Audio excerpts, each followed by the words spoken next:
So now that the 2025 NFL Draft is officially over, I want to make a video and go over some of my winners and losers in this year's draft class. Disclaimer, this is not no grading video, and most of these teams on this list that are on the loser side still drafted very well. I think almost every team in the NFL drafted pretty solidly this year in this year's draft class. There's just some questionable, some interesting picks. That's more why some of these teams that are on the loser side are on this video. So without further ado, man, let's get right into this video. There's going to be about 5 or 6 winners and about 5 to 4 losers in this video. So if you just want to skip to your team, if your team's in this video, you could go ahead and do that. Not every NFL team is going to be on this video, and like I said, this is not a grading video. My grading video is going to come out very, very soon. If you are interested on that, please consider subscribing because that video is coming out very, very soon. But without further ado, let's get right into this video. The first winners on this list are the New York Giants. Them getting AbdulCarter, who was my number 2 player in this year's draft class. This gives them another fast and elite pass rusher, going into a very already solid and good pass rushing unit with Brian Burns and Kayvon Thibodeaux. I expect AbdulCarter and Brian Burns to be the 2 edge rushers for this team going forward. AbdulCarter, really, really great speed. Same thing with Brian Burns. I mean, this D-line for the New York Giants is going to be very, very good for the next upcoming 5 years easily. Them getting Jackson Dart, I think Jackson Dart could develop into something. It just depends if he's thrown into the fire right off the bat, which he probably is going to be for the New York Giants. But no, wait, actually, might not. I forgot they have Russell Wilson. So Jackson Dart could actually develop. He has the athletic traits. He has the height. He has the arm strength. He has everything you want from a starting caliber quarterback or a franchise quarterback. Next pick, Darius Alexander, was one of the biggest steals in this year's draft class. Top 5 defensive tackle in this year's draft class. Very good against the run. Getting better as a pass rusher. Is older at 24, 25 years old. Going to be 25, I think, once the NFL season does start up. But I think that with the AbdulCarter pick, Darius Alexander, the pieces they already have on that D-line, top 5 D-line, top 3 D-line in the NFL next year, pretty easily. Cam Scatterbo, top 5 running back in this year's draft class to me. And then them getting Marcus Embo, a guard from Purdue, one of the better guards in this year's draft class, in my opinion. Someone that had a very solid ceiling in this year's draft class. In the 5th round, great steal. So overall, I really do think the Giants had one of the better draft classes, or just drafts in this year's draft class. That's why they're one of my winners. The Patriots are easily winners in this year's draft. Like I said, it's not a draft grading video, but they would probably get an A+ from me. The goal in this draft was to go out there and get some weapons for their franchise quarterback in Drake May, and get some guys that could go out there and protect them and just get more defensive pieces. And that's what they did, man. They really, really did that. Will Campbell, he's going to be a great tackle or guard, depending on where they put him. Most likely guard for this team, man. He's going to go out there. He's going to set the tone. Has great energy. If you just saw his interview when he did get drafted, saying he's going to go out there and die for blocking for Drake May, I mean, if that doesn't get you hyped, you're not a football fan. So really do like that pick for the I was about to say New York Giants, the New England Patriots. Trayvon Henderson was a top 4 running back in this year's draft class, in my opinion. Explosive is all hell. To me, right behind Ashton Jeanty, or literally right behind Ashton Jeanty in terms of explosiveness and home run ability. He has the chance almost every time he gets the ball, and he hits the hole at 110% speed to score. Really do like that pick. Kyle Williams, to me, was the best wide receiver when it comes to releases off the line of scrimmage in this year's draft class. The dude is untouchable off the line. You match him with a guy like Stephon Diggs. Demario Douglas, who's a very solid slot wide receiver. Who did they draft last year? Jalen Polk. They have Javon Baker. They still got Kendrick Bourne. So this is a very deep and solid wide receiver core for the New England Patriots next year. I expect Kyle Williams to be a starter for this team. Jared Wilson, one of the better athletic and just better centers in this year's draft class. Another guy to protect their franchise quarterback, Drake May. Craig Woodson was very underrated at the safety position in this year's draft class, in my opinion. Joshua Farmer in the 4th round, great value. And then Braden Swinson, one of my favorite picks overall in this entire draft class. Braden Swinson was a top 10 edge rusher, in my opinion, in this year's draft class. Very explosive, very fast off the edge. Very productive, too. This year had over 7-8 sacks. Had over 40 pressures, being very disruptive. To get him in the 5th round, a guy that I thought was a top 10 pass rusher and someone that I thought had a very solid ceiling when it comes to pass rushers in this year's draft class because of how athletic he is. To get him in the 5th round, phenomenal steal. And then to finish out their draft, they got like a long snapper, putter, and all that. Another winner, the Seattle Seahawks. This team got a lot of great value and steals in general in this year's draft class. Greg Zabel, in my opinion, was a top 2 guard in this year's draft class. You get him at 18. Good value. I mean, this is what I expected Greg Zabel to get drafted, was by the Seattle Seahawks. This was a draft pick that I've been mocking for the last couple of months. It just made a lot of sense. Nick Emanwari was a guy that I thought could have got drafted in the 1st round. For them to get him in the 2nd round, at the early beginning of the 2nd round, very solid pick. Has some things to work on at the next level, in my opinion, but has everything you want from a starting safety, man. The height, the weight, the athleticism. Literally the most athletic safety we've seen at the combine of all time, if I'm not mistaken. So the athleticism is there. Elijah Arroyo, very good receiving tight end. His comp is Noah Fant, so really do like this fit for this team. They're just getting more and more threats for their quarterback in Sam Darnold now. Speaking of quarterback, they went out there and also got Jalen Milroe, quarterback from Alabama.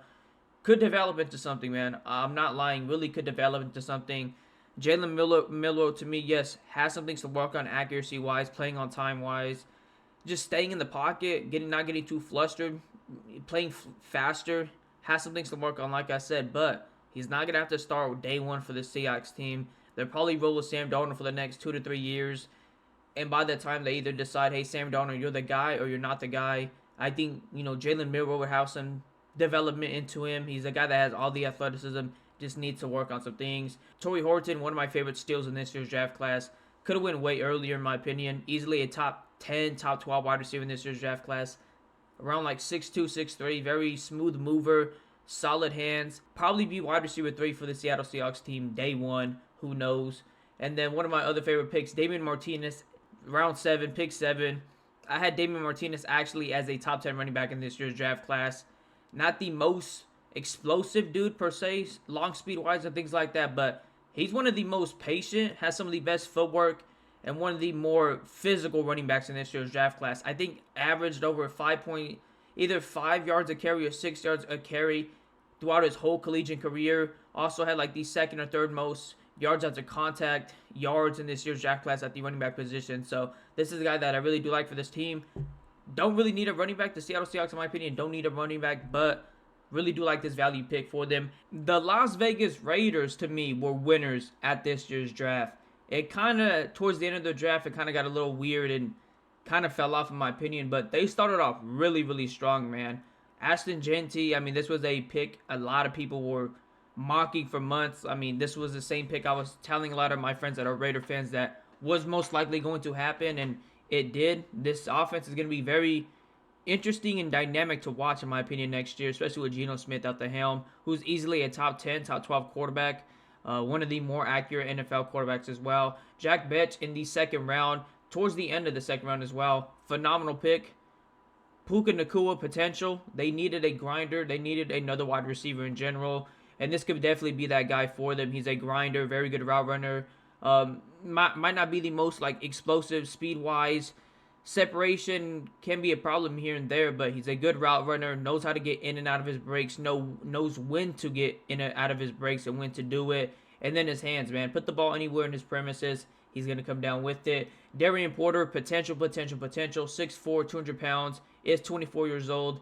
Doesn't have that much experience at a cornerback position or the starting cornerback position, but this year allowed a passer rating of like 4.7, 0 touchdowns allowed, like 2 to 3 interceptions, like 47 or less than 100 yards receiving, and that's insane numbers. I mean, that's like college football 25.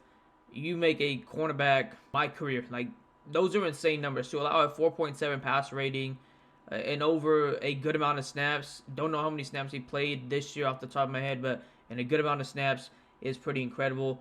Is older at 24 years old though, like I said, but this is a guy who has a lot of potential. And this Raiders cornerback room is solid in my opinion, but they could definitely add a big body guy on that boundary. Charles Grant, really do like this pick right here.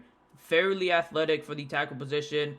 Comes out of, man, I can't even remember what conference he's coming out of right now, but when I watched this film, I saw how athletic he was able to get to the 2nd level very well. Solid run blocker, but this is a pick that could work out very well or a pick that doesn't, but really like this high ceiling, type of pick for the Raiders. with Charles Grant right there. Dante Thornton Jr., same thing. Really high ceiling type player, 6'5", very, very explosive. Drops the ball, has some catching issues, which is maybe not the greatest thing you want to see from a wide receiver that's a deep threat. But this is a guy who, if he could catch the ball, be better at catching the ball at the next level, could be a legit threat for this Raiders team, especially with Geno Smith. JJ Pegues, really like this pick right here. All-around type player. Played some fullback for Ole Miss, which he could do for this Raiders team, but really solid defensive lineman on the interior. Watched a lot of Ole Miss film this offseason, or just draft process, because of how many defenders and prospects in general they had in this year's draft class. And JJ Pegues was the guy that always stood out in the middle for me when I was watching Ole Miss. So overall, this was a very solid draft for the Raiders, and that's why they're one of my winners. They got a hole and like a lot of explosive and just good players in this year's draft class. The Kansas City Chiefs were another team that I thought were huge winners during the draft. I thought they had a very good draft, especially for where they were drafting at in the later parts of each round. They got a lot of steals, in my opinion. Starting with Josh Simmons, I thought if he was healthy throughout this year, the 2024 season, probably would have been a top 12, top 15 draft pick in this year's draft class.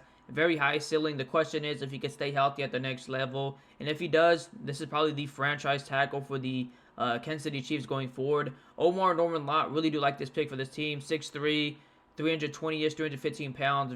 Really fast and active, fast hands. Like him as a pass rusher from the interior. As a run defender, he's okay. I think he's definitely going to get better, especially playing alongside a guy like Chris Jones. But just like this for the Chiefs, getting them more pass rush help on the interior for a guy like Chris Jones, or for a guy like Chris Jones. Ashton Gilliton, had him as a top 10 edge rusher throughout the whole season for a really long time. Then I started watching the Braden Swinsons of the world and stuff like that, so he did kind of fall out of my top 10.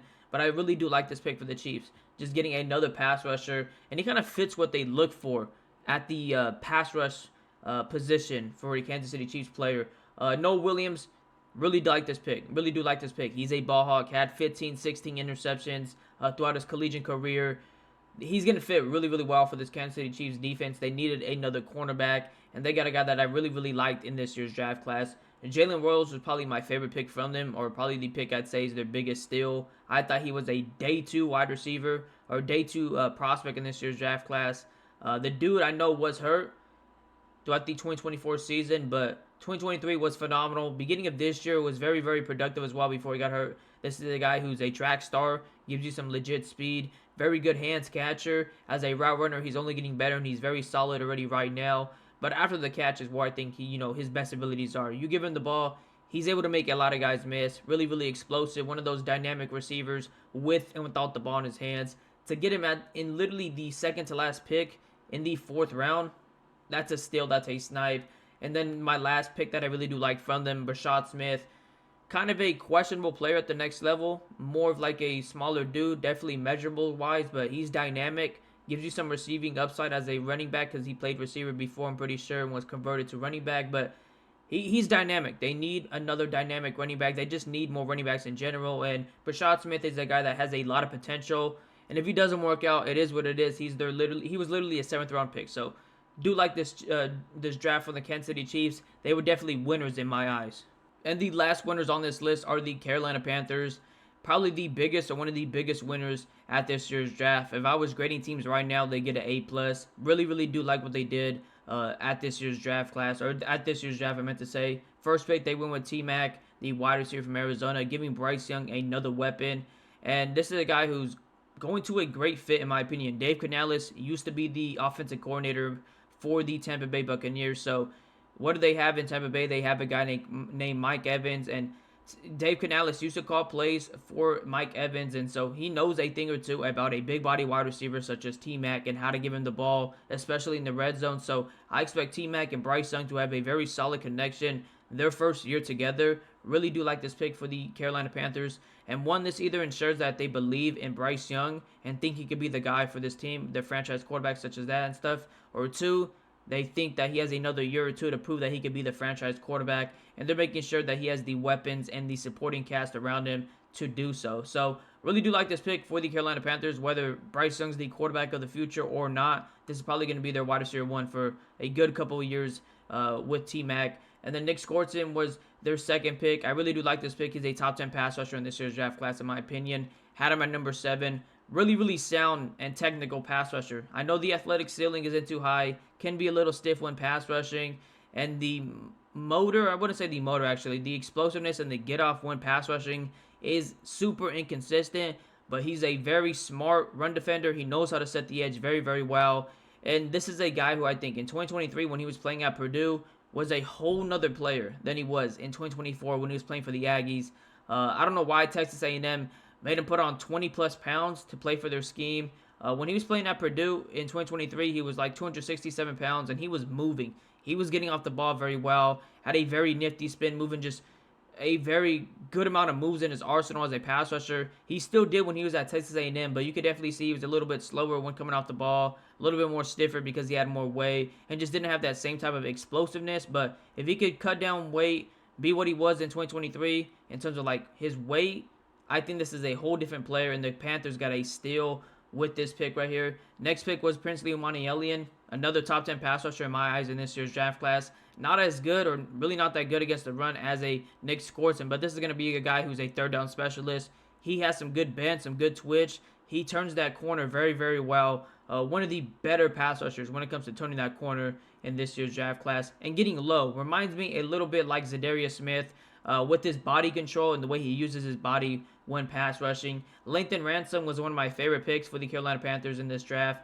Don't know where he's going to play this year. Does he play over Nick Scott at free safety? Does he play strong safety? Who knows? Do they kick Trayvon Mobrick to free safety? Who is the free agent signing they had in free agency? Who knows? Does Lathan Ransom even play? I don't know, but I do like this pick for the Carolina Panthers because I think Lathan Ransom was a top 7, top 10 safety in this year's draft class pretty easily. So really do like what the Carolina Panthers did in this year's draft class. Easily one of the bigger winners in my opinion.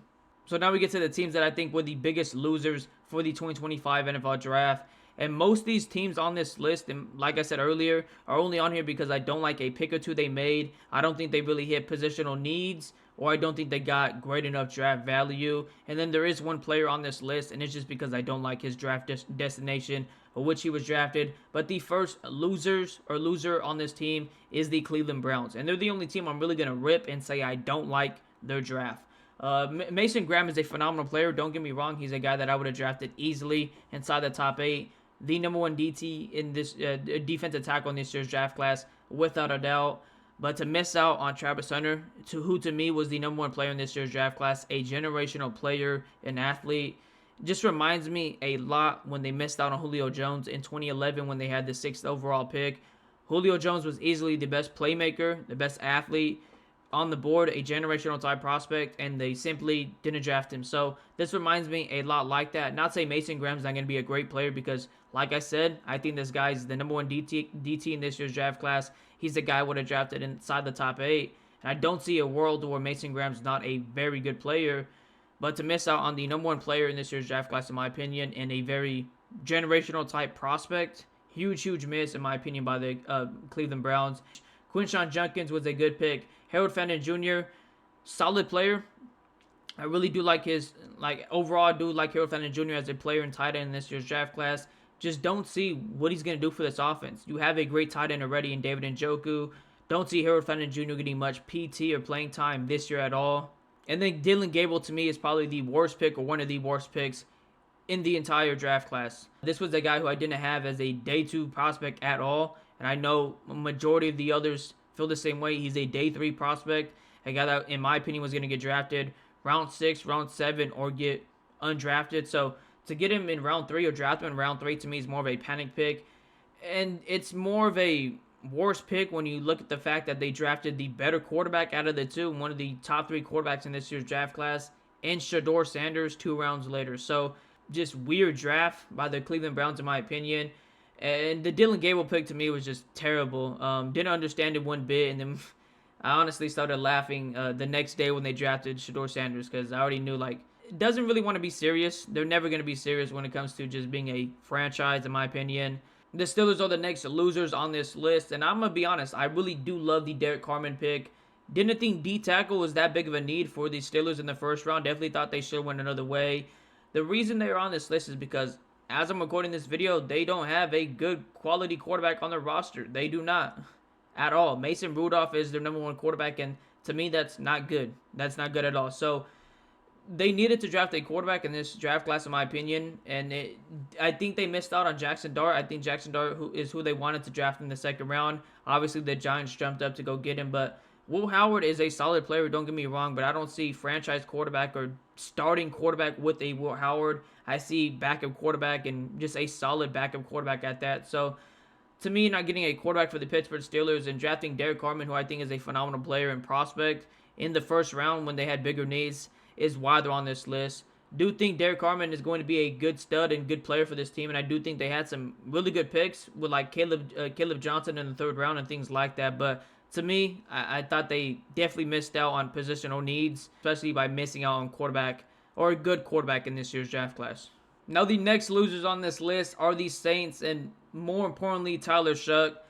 Don't really like this pick at all for the New Orleans Saints. To me, this pick just ensures that they want to really just tank for next season.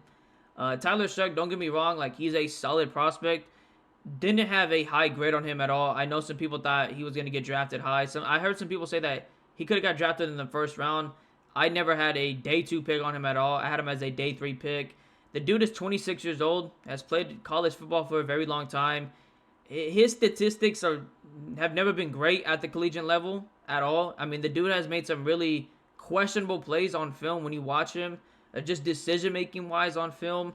I definitely see like the potential and why teams would want him or teams would draft him, especially the Saints this high. But to me, if you're going to get a quarterback or you were to get a quarterback, Jackson Dart was the guy, or ShedeurSanders in my opinion, or obviously Cam Ward, but he got drafted number 1 to the Tennessee Titans. So those were the only 3 quarterbacks in my opinion that were worth drafting and developing this year's draft class. It was a very weak class, so I don't blame the Saints for doing it, but just a bad pick in a very high and premium pick for the New Orleans Saints. So that's why they had to be on this list. Just don't like this Tyler Shough pick at all. The next losers on this list are the Minnesota Vikings, and they didn't have that many picks to begin with, so I really can't blame them. But for me, the reason they're on this list is to go first round with guard when you had bigger needs. Just don't really understand that. Donovan Jackson is a very solid player and guard in this year's draft class, and I definitely understand why they did go guard because it was a need, but it wasn't the biggest need in my opinion for the Minnesota Vikings, especially with some of the players they had on the board or that were on the board at the time.